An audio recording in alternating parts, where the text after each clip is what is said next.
자, 이번 시간에는 순물질과 혼합물의 특징에 대해서 공부하도록 하자.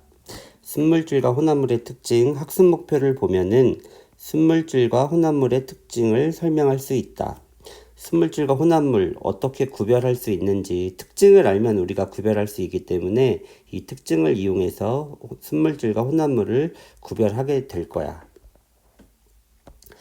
자, 순물질인 물과 그리고 혼합물인 소금물은 겉모습으로는 쉽게 구별할 수 없대. 그래서 순물질과 혼합물을 구별할 수 있는 방법은 무엇일까? 자, 순물질과 혼합물은 어떤 특징이 있을까? 해보기. 목표를 보면 자료를 해석하여 순물질과 혼합물의 특징을 설명할 수 있다. 자, 첫 번째 그래프를 보면 물은 순물질이지. 그리고 소금물은 혼합물이지.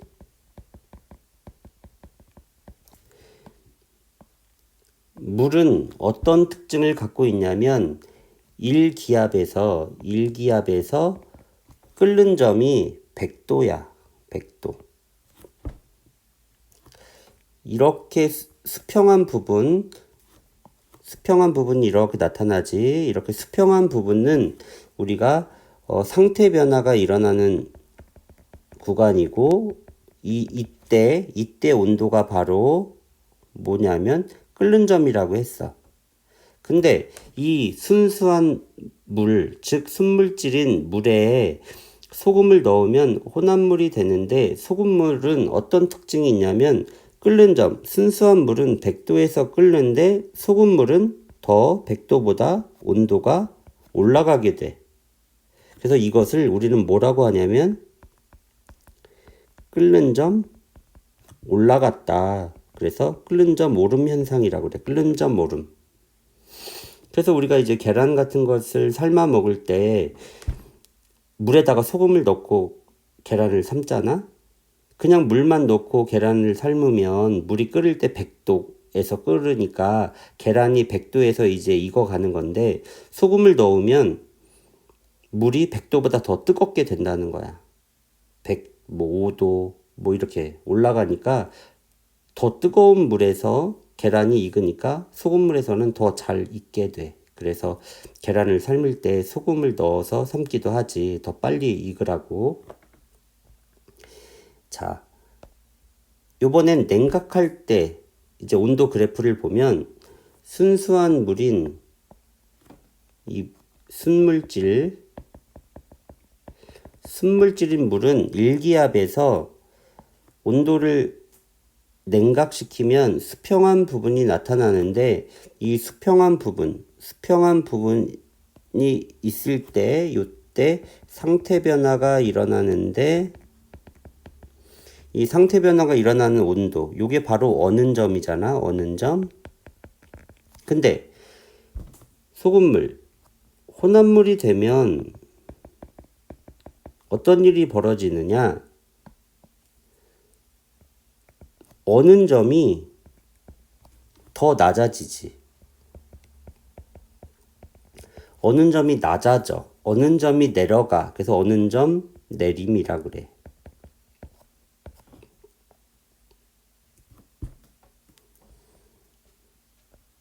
자, 다음 페이지로 가면 앞에 그 해보기에 대한 설명인데 보자. 1기압에서 순수한 물은 끓는 점이 100도야. 우리가 일반적으로 물은 100도에서 끓는다 이렇게 알고 있는데 1기압에서 100도에서 끓는 거야. 그리고 어는 점은 0도.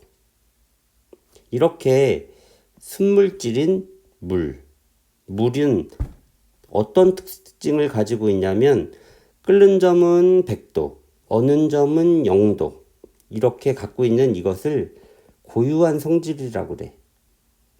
다른 물질들은 물이 아닌 다른 물질들은 끓는 점이 100도, 0도가 아니야.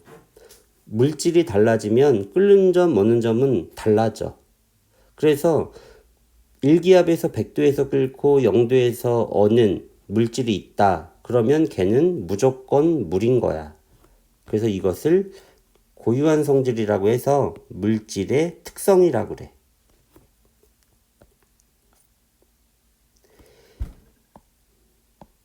자, 순물질은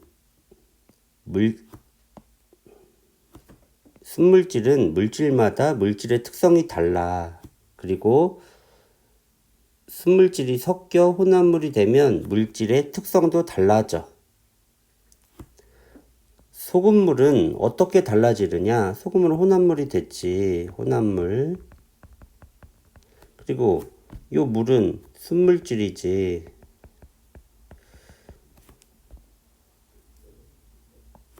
끓는 점이 높아져. 그리고 소금물은 물보다 어는 점이 낮아져. 이렇게 끓는 점과 어는 점을 비교해 보면, 이렇게 끓는 점과 어는 점을 비교해 보면, 다른 말로 물질의 특성을 비교하면 물질의 종류를 구별할 수 있다는 거야. 자, 밑에 사고력 키우기를 한번 보자.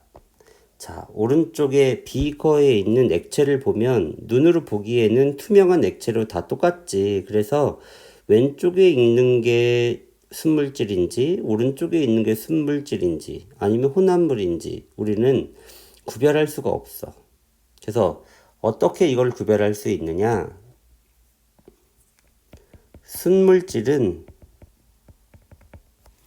이제 액체의 경우에 가열을 하면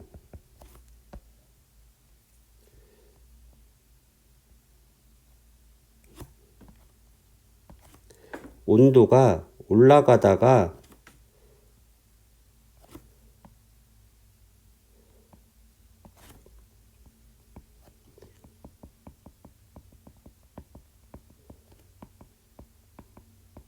수평한 부분이 나타나. 이렇게 수평한 부분. 수평한 부분이 나타날 때 우리는 순물질이라고 해. 근데 혼합물은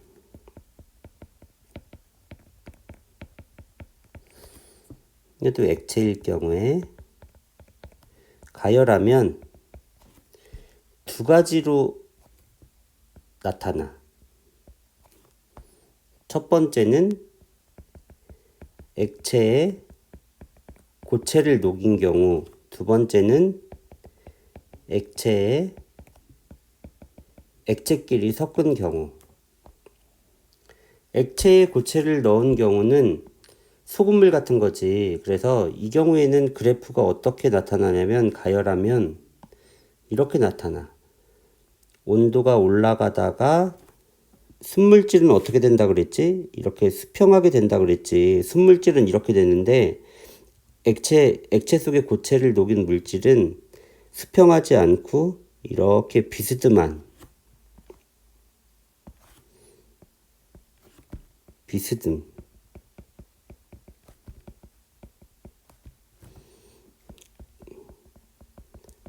비스듬한 모양으로 나타나면 액체에 고체가 들어간 혼합물이야. 그러면 액체와 액체끼리 섞은 혼합물은 어떤 모양이 되느냐? 액체와 액체를 섞은 그래프는 온도가 올라가다가 수평한 부분이 하나 나타나고 또 온도가 올라가다가 수평한 부분이 나타나고 수평한 부분이 섞은 액체의 개수만큼 나타나. 하나, 둘. 수평한 부분이 두 개 나타나면 두 개 섞은 거야. 세 개 나타나면 세 개 섞은 거고. 자, 이렇게 우리가 순물질과 혼합물은 가열해 보면 이 그래프의 모양을 보고 순물질인지 혼합물인지 구분할 수 있다.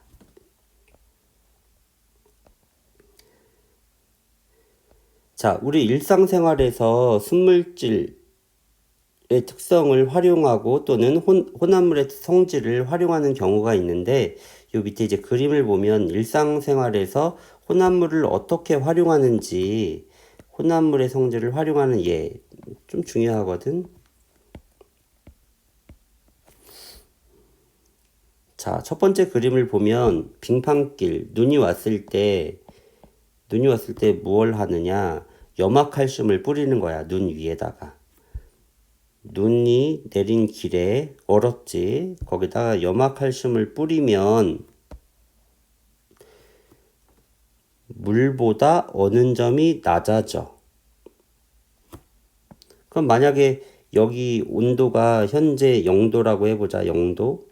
그러면 물은 0도에서 얼으니까 지금 얼음 상태지. 얼음. 근데 염화칼슘을 뿌리면 어는 점이 낮아져. 어는 점이 낮아지니까 0도에서는 고체 상태가 아니라 액체 상태가 돼버려. 아직 안 얼었으니까. 그래서 어는 것을 막는 거야. 다시 액체로 만들어서. 다음 땜납. 땜납은 납과 주석을 섞어서 만든 거야. 그래서 녹는 점을 낮춰줘서 잘 녹게 해서 회로를 연결하는데 사용하는 합금이야. 그리고 퓨즈. 퓨즈도 납과 주석을 섞어서 만든 거로 센 전류가 흐르면 뜨거우니까 녹아서 전류를 차단하는 데 사용을 해. 자, 이렇게 일상생활에서 혼합물의 성질을 활용하는 예. 첫 번째 염화칼슘, 두 번째 땜납, 세 번째 퓨즈. 이런 것이 있다는 것 기억해야 돼. 자, 스스로 확인하기 1번 해보자. 순물질이 섞여 무가 되면 끓는 점 또는 어는 점과 같은 물질이 뭐가 달라진다. 혼합물이 되겠지. 섞이니까 아이고.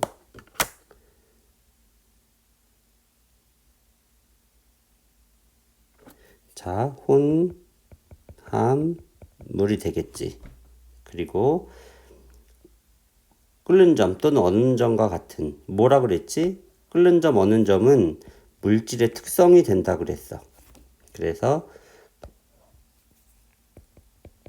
물질의 특성이 달라진다. 2번 소금물은 물보다 끓는 점이 높아지고 어는 점은 낮아진다. 자, 이것으로 이번 단원 순물질과 혼합물의 특징에 대해서 설명을 마치도록 하겠어.